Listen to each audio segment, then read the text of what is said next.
All right, buckle up because today we're diving headfirst into the world of Viking legends with a name you might have heard before, Ragnar Lodbrok.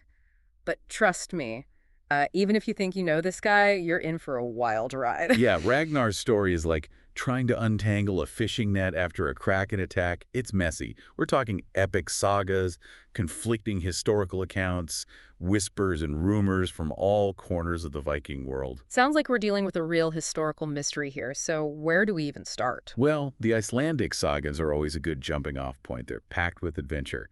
But, gotta warn you, they also tend to, embellish things a bit. Right, so maybe take those sagas with a grain of salt. Okay, I'm intrigued. What kind of stories are we talking about here? Well, according to the sagas, Ragnar, he wasn't just any Viking warrior. Oh no. His father was supposedly the Swedish king, Sigurd Ring. Wow, talk about a pedigree, starting life at the top of the Viking world, huh? But I'm guessing being a king's son back then, even in the Viking age, it wasn't all smooth sailing, right? Oh, absolutely not. And Ragnar's life, well, it proves that point. Take, for instance, how he won his first wife, Thora. It wasn't your typical love story, let's put it that way. This involved a giant serpent. And not just any serpent. This one was guarding her father's hall.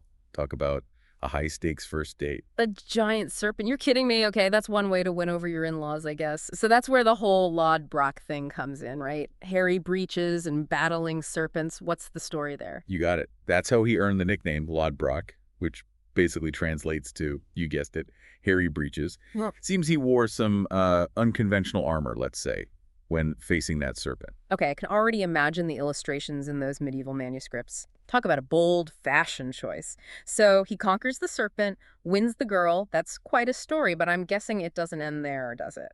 Oh, not even close. Ragnar. He was let's just say he had a way with the ladies. He ends up marrying again. This time, a woman named Kraka, known for her wisdom and, of course, her beauty. But here's where things get really interesting, and by interesting, I mean deep into mythical territory. Turns out, Kraka had another identity, Aslog. And get this, she was the daughter of, wait for it, Sigurd Fafnisbane. Hold on, Sigurd Fafnisbane, as in the Dragon Slayer. We're talking legendary lineage here. No pressure for Ragnar, right? Just Yeah. marry the daughter of the most famous hero around. Right. But apparently, he handled it well because, according to the sagas, they have a whole bunch of sons. And these weren't just any sons. We're talking names that would become legend themselves.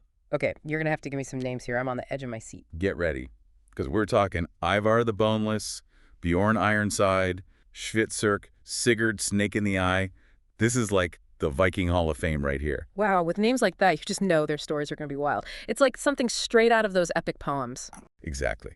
But it's important to remember, as much as we love a good saga, they do have a tendency to, shall we say, blend fact and fiction.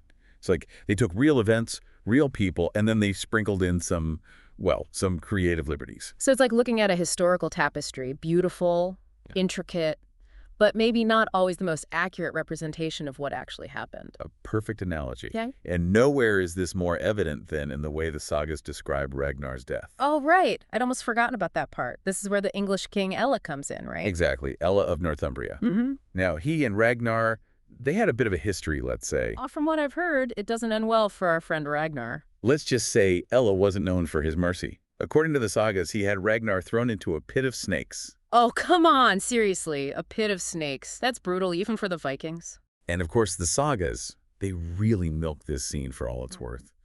They describe Ragnar facing his doom with a defiant song in his lips. This wasn't just any song, though. This was a death song. So powerful, so haunting that it echoed across the sea. And you know what? It reached his sons, all those legendary sons, and, well, it sparked a fire in their hearts, a thirst for vengeance. Okay, so we've got a vengeful death song echoing across the North Sea. I mean, even I'm ready to grab an axe and set sail for England after that. But let's be real for a second. That's probably the saga writers getting a little carried away, right? Yeah. What's the historical take on Ragnar's dramatic demise? Yeah, that's where things get a bit, well, murky. The sagas love a good revenge story, but historians believe the Great Heathen Army, the one that really shook up England, their motives were probably a lot more complicated than just avenging one guy, even a legend like Ragnar. Right, so we're moving away from the dramatic climax of Ragnar's death and into what, more of a historical gray area. So where does that leave us with the real Ragnar? I mean, did he even exist as the sagas describe, or are we talking about a mythologized mashup of a bunch of Viking Age heroes? That's the million-dollar question, isn't it? And it's one that's been bothering historians for, well, probably as long as people have been telling Ragnar's story. Some historians, they argue that Ragnar Lodbrok, the one we meet in those epic sagas, he might actually be a combination of several real Viking leaders. Like over time, their stories got mixed up, their exploits kind of blended together. You know how oral history goes? It's like a game of historical telephone. Fascinating. So instead of one single Ragnar, we might be dealing with a composite character, a blend of several different figures. Who are the top contenders in this who is the real Ragnar debate? Well, one name that pops up a lot is Ridgen Harris. He was a Viking leader who, just like the Ragnar from the sagas, led this daring raid on Paris, 845 AD. And get this, he even demanded a huge ransom from the Frankish king. Sounds familiar, right? But the frustrating thing is, the historical records on Ridgen Harris, they're pretty thin. It's like we're catching a glimpse of this fearsome Viking warrior through the smoke of a battlefield. We know he was there, we know he was a big deal, but the details are hazy. Okay, so a possible match, but not a perfect fit. Who else are historians looking at? Another good candidate, King Horik I of Denmark. Now, Horik was a powerful ruler, no doubt about that. And his reign lines up with some of the events that the sagas attribute to Ragnar. Plus, Horik had a knack for making enemies, which kind of fits with the whole, larger-than-life Viking chieftain image. So we've got at least two strong contenders here, each with their own pros and cons when it comes to matching up with the Ragnar of the sagas. Any other historical figures who might have inspired parts of the legend? Don't forget those Irish chronicles we talked about earlier. They actually mention a Viking leader called Ragnar. Now, some scholars think that Ragnar could be another form of Ragnar, or even Ragvald. And this Ragnar, he was known for raiding Ireland, which adds another layer to the mystery, right? Was he another source of inspiration for the legendary Ragnar Lodbrok?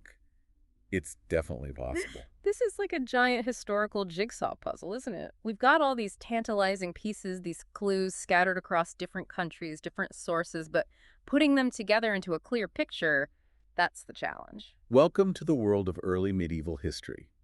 We're often stuck with these fragmented pieces of information, written down long after the actual event, sometimes centuries later.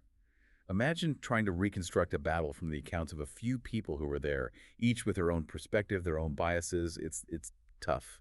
But that's also what makes it so fascinating to dig into. So, where does that leave us with Ragnar Lodbrok? Are we doomed to forever wander the halls of history, debating whether he was one man, a blend of several, or maybe just a figment of someone's imagination? Maybe. But here's the thing to consider. Even if we can't definitively point to a single historical Ragnar, the idea of him, this bold, cunning Viking chieftain who fathered legendary sons, that idea really resonated with people. The fact that his name, or at least variations of it, appear in all these different sources, from Scandinavia all the way to Ireland, it tells us there was something special about him, something memorable. So, even if he wasn't a single historical figure, his story, his legend, it captured the imagination of the time. Exactly. It's like a testament to the enduring power of a good story. People heard tales of Ragnar's exploits, his daring raids, his legendary sons, and they wanted to pass those stories on to keep his memory alive. It really makes you think how a story, even if it starts with a real person, can transform over time, picking up those mythical elements along the way. It's like a game of historical telephone, Hmm. right? But that's part of what makes studying this period so fascinating. With Ragnar, it's not just his story. We've also got those sons of his to consider. Right. Those weren't just names on a family tree. Those were major players in Viking history. Hmm. Ivar the Boneless, Bjorn Ironside, they carved their own paths. Exactly. They weren't just living in Ragnar's shadow. But the sagas, they definitely make the most of that whole revenge angle.